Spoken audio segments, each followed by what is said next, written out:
Thanks for tuning in today. I'm Dr. Nick, the Incrementalist. Join me as I seek out the small incremental changes being applied in other industries that we can learn from and that can be applied in healthcare. Can these changes bring immediate value, but also add up to the big improvements and revolution we need in healthcare? Come along with me to explore the possibilities. My innovative guests from around the globe have used small incremental improvements to achieve their moonshot. And today, as I am each and every month, I'm delighted to be joined by Craig Joseph. He's the Chief Medical Officer for Nordic Consulting, and we are talking news you can use for the month of June. Craig, thanks for joining me. Well, thank you for having me. It's always a pleasure. So I think it's important, given where this was the month of the approval for vaccinations for a lower age group. That's a pretty big deal on a whole range of spectrum of measurement. Tell us what the reality is and what the details are. Well, as you're referencing COVID specifically, and we have not had a vaccine in the United States that's been approved for children between 6 months and 5 years of age until now. So that just came a few days ago. It was approved by first the FDA and then the CDC, and it's the two mRNA vaccines that are chiefly used in the U.S.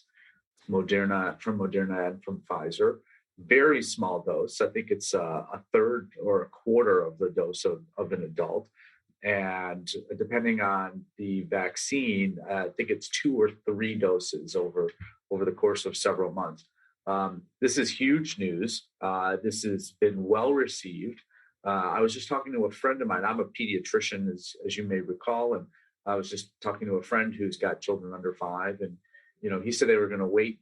They were going to wait 4 to 6 weeks before going and giving it to their child. And what did I think about that? And I said, well, certainly it's your choice. I will tell you that I haven't met a pediatrician yet who will not run out and get this vaccine for their children as soon as possible. And so that would be my recommendation. That's what I would do with my kids if I had, my kids are much older than that now, but if they were under 5, I would certainly put them as close to the front of the line as possible. So I think it's great news. Let's cover off a couple of things that I know people, ask or relative to this. So one of the reasons that people are hesitant is obviously, potential side effects and so forth. And, that exists. But there's a reason for wanting to be expeditious in this, despite the fact that younger age group ostensibly has less in the way of symptoms or even disease, I think. And, I'm with you, to be clear. There's no disagreement here, but I'm just trying to sort of voice, people's resistance here. We're not sure that it's safe, but from a risk-reward standpoint, as best as we can tell, and they've done some, decent work. They've published the data, and as you rightly say, it depending on Moderna or Pfizer, one is a third, the other I think is 1/5 of the dose, and then it's a different sequencing, so numbers of doses split up by time. But the important reason here is that those individuals, those young individuals, are actually big transmission points. And that's the major challenge for these families who are interacting with elderly relatives. So it's essentially trying to produce this herd immunity. That's a term I haven't heard a long time in this pandemic for a while. But that's part of the plan, as well as obviously protecting some of those children who we do see some long-term sequelae. So, COVID extended, albeit rarer, but, certainly is occurring. No, absolutely true. And so, vaccination does 2 things. One is it helps to protect you, the person being vaccinated, but it also protects those around you. And, there are people, that's not my job to protect everyone. Nope, but who's around you most, right? Oh, that would be your friends and family.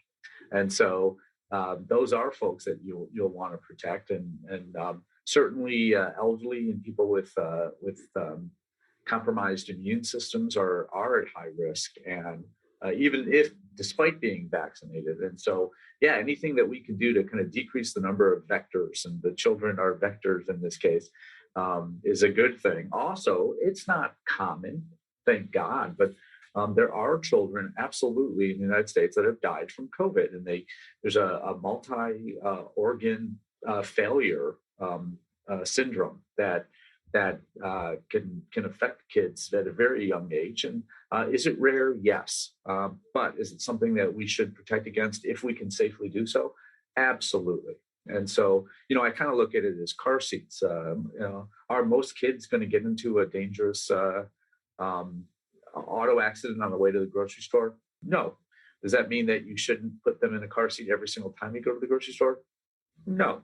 You should try and do everything you can to decrease, although we'll never eliminate, but to decrease problems. And so, yeah, I put this vaccine certainly into that group. And in terms of research, has it been expedited and done more quickly than before? Yes. Has the research been done? And the answer is yes. That's why it's taken so long. That in fact, you may recall that they tried doing I think 2 doses with 2 shots with varying doses. And so we kind of are doing these experiments to see, hey, does it work?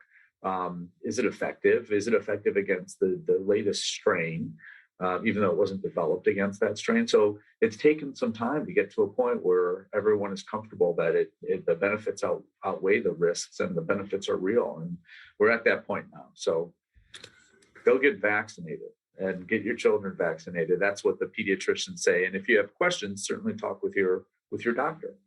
Right. And, in the spirit of Rogers and Ebert, it's 2 thumbs up from these parents of children who, albeit their children are grown up, but if they were of that age, we would certainly be advocating. Wait, which one's which? Which is Rogers and which is Ebert? Oh, I couldn't even begin to answer that question. All right, because that's important. But we'll have to figure that out before the next show. Okay, well, we'll do that, or maybe we'll get some show listener suggestions as to who's who. That would be awesome. Maybe some memes even. All right, so that's good news, I think, and continuing on that sort of spirit of where we are in terms of scientific discovery and progress. But there was also some other trending news this month, which for me was not a surprise. I've got to be honest, as this DEF CON attendee, no, this wasn't news, but I saw a lot of people weighing in on this topic of Facebook and others who are essentially taking forms data. And in fact, this is, there was a couple of things here. There was the forms that people fill in digitally that were being provided by third parties, that essentially those third parties were mining some of that data. And also, in this case, the social media company Facebook was also taking data that was being entered in a healthcare setting and essentially misusing or taking that data that would have been deemed, I think, under the protections that we have in place. But because it wasn't in that domain as such, they were not, I don't think, transgressing the law, but I'm no lawyer to say. Fair sort of summary? What's your take?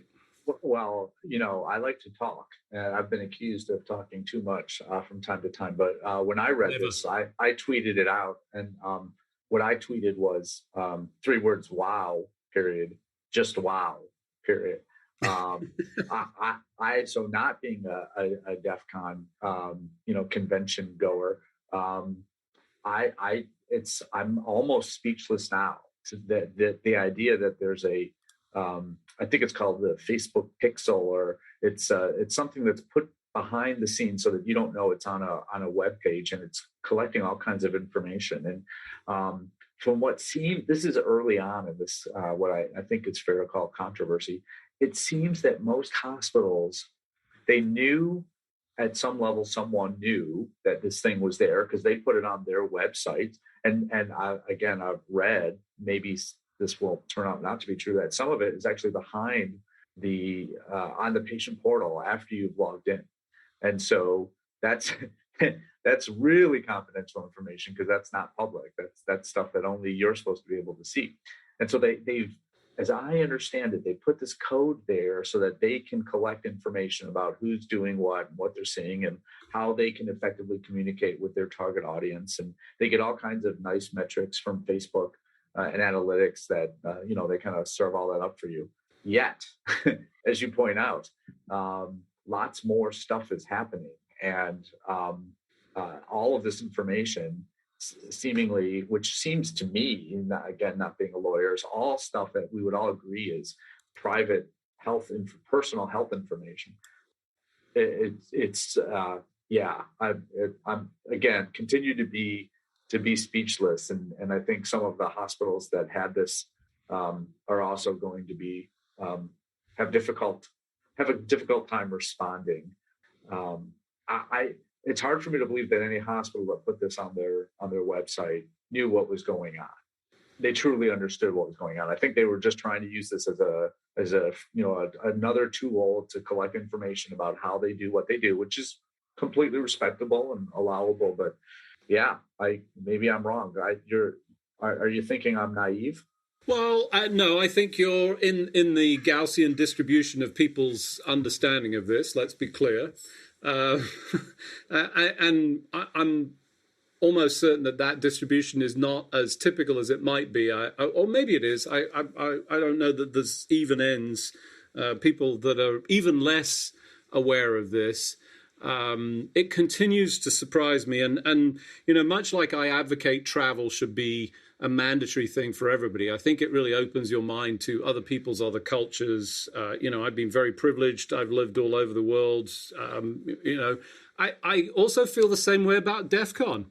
I actually think people ought to go to DEF CON because it would open your minds. I took my kids to DEF CON and it did open their minds. And I'm terribly excited about the way that they behave because they come to me and say, "This is a scam, Dad, right?" And I go, "Yep, job done," is how I feel about this. And sure, DEF CON is, at times extreme. Or it certainly has been. I think it's not quite in the heyday of when it was really out there. But, it's filled with people that think about things differently, and that's what's important. And I think, to be clear, your point about the intent of the individuals who do this, I would agree with you. I start out with that premise. I think the vast majority of people have good intentions. This wasn't about pervasive invasion of privacy, trying to tie things together and, go do misdeeds with it.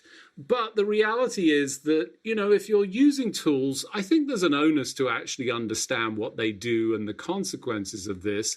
The good news is that people are looking over your shoulder. There's more of that, so this has come to light, but didn't surprise me because I've seen it. And let's explain this a little bit because it's worth maybe we can shift the Gaussian distribution a little bit in this point. So I went to a presentation back in 2017. It was called the Dark Data or Dark Web Data.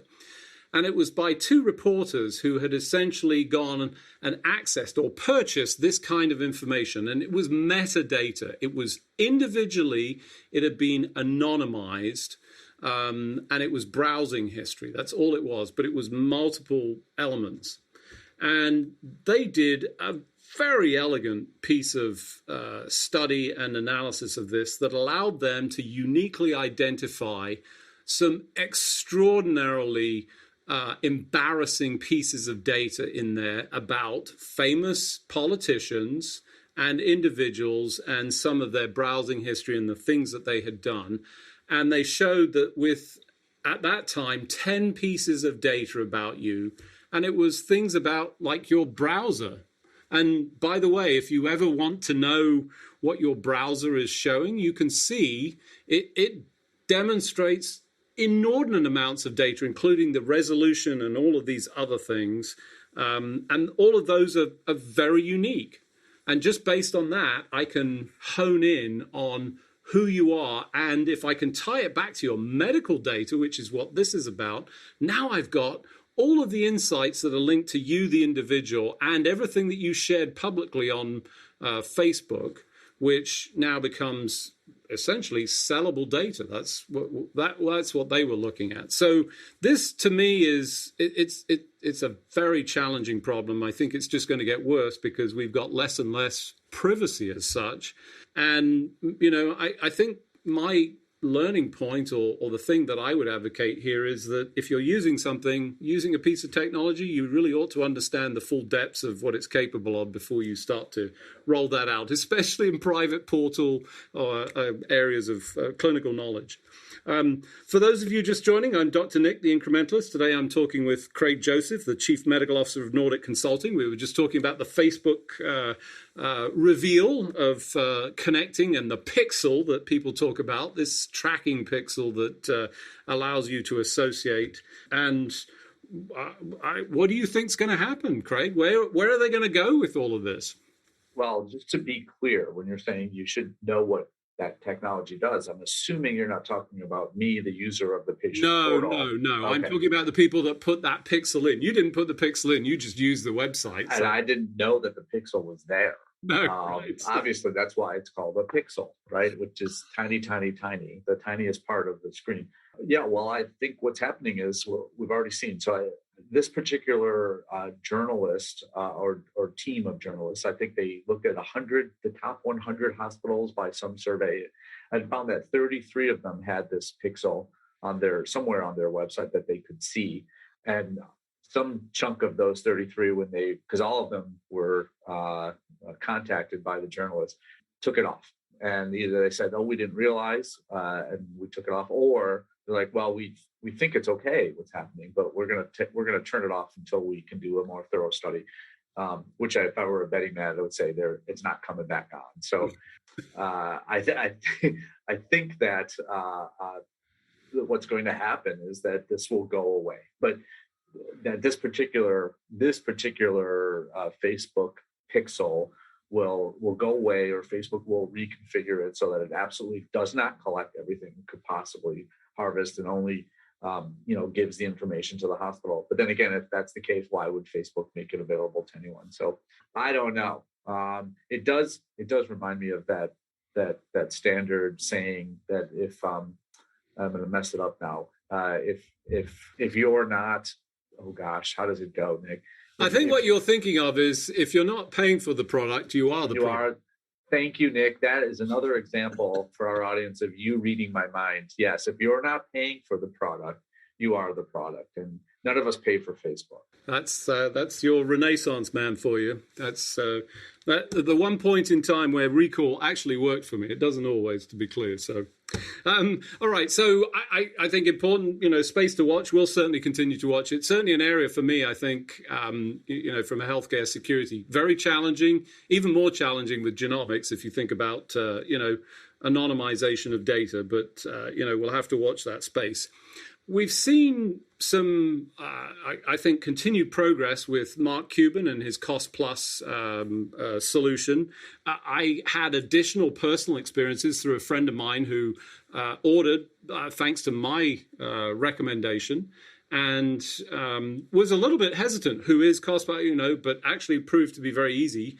And then got a phone call or a voicemail message, and actually had this sinking feeling, what on earth, but an expectation of the usual quagmire of, no, it's not covered, it's this expense, whatever. And in fact, it was them calling to say, we're terribly sorry, we don't have the drug in stock. Is it okay if you wait a day, because we will get it to you in a day, which, just completely excelled in terms of customer service. So, doing a fantastic job, but filling this gap of pharmacy where we have this, I want to say, a hall of mirrors of costs that I have written about that I struggle with. And I recently discovered that there is content that sits in the, but forgive me if I get this wrong, but the Federal Register, wherever the sort of rules and regulations are, that is in the Infrastructure Investment and Jobs Act, that essentially says there is a moratorium on implementing any rules to eliminate the anti-kickback statute safe harbor protection for prescription drug rebates, which is essentially where all this comes from, because we have all of these pharmacy benefit managers that are supposedly delivering benefit, but they're not. And he's gone after that space very successfully. I'm a little bit despondent because that resolution currently sits at January 2026, that there's no action involved. And I'm concerned that, Mark Cuban is trying to disrupt and really replace a broken system with a system that actually is working very well, but is going to be stymied because there's going to be no pushback on the existing system, and everybody's just going to continue to buy drugs the way they did. Your point's well taken, and I think maybe we need to kind of come back a little bit and talk about how does the system work. So today, for those of us who have insurance, those of us who are lucky enough to have insurance, when we go to the pharmacy to get a prescription drug, they run our insurance, and the insurance generally tells them, "Hey, hey, Walgreens or CVS, you want to charge $300, but since you've got a contract with us, we're only going to let you charge $100." And Dr. Nick, because of where he is in the part of the year, owes $30. And so that means is you'll pay $30, the insurance company will pay $70, and $200 will just go into the air because that's just funny money. And so you think you're getting a pretty good deal because it says, hey, this actually costs $300, but you're only paying $30. And I think these numbers are realistic for your standard prescription. Now, and so every month you're supposed to pay $30, and that's a pretty good deal. And now what you're saying is that Cost Plus, that system that Mark Cuban is created, that company that's created, comes through and says, hey, we don't actually care about your insurance at all. We're willing to sell you the same 1 month supply for how much would you say? Based on your $29, $28? No, I would say $5. Yeah. So significantly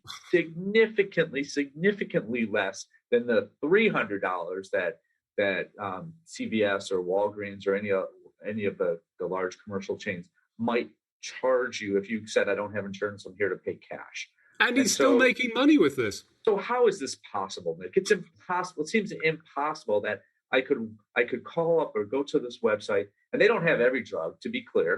They're concentrating right now on the common drugs, which is great. They apparently can buy them in large quantities and then pass that savings on to you, which is what I thought, Dr. Nick, the PBMs, the pharmacy benefit managers, were doing. And now are you saying that that's not necessarily the case? No, I think that's part of the problem. They're buying, so they do get the discounts, but instead of passing on the discounts, they're essentially passing back rebates that are hidden with smoke and mirrors to various parties that have a vested interest in this transaction. The one exception being the patient who gets no benefit, especially in the high deductible plans, but it also transgresses into other areas.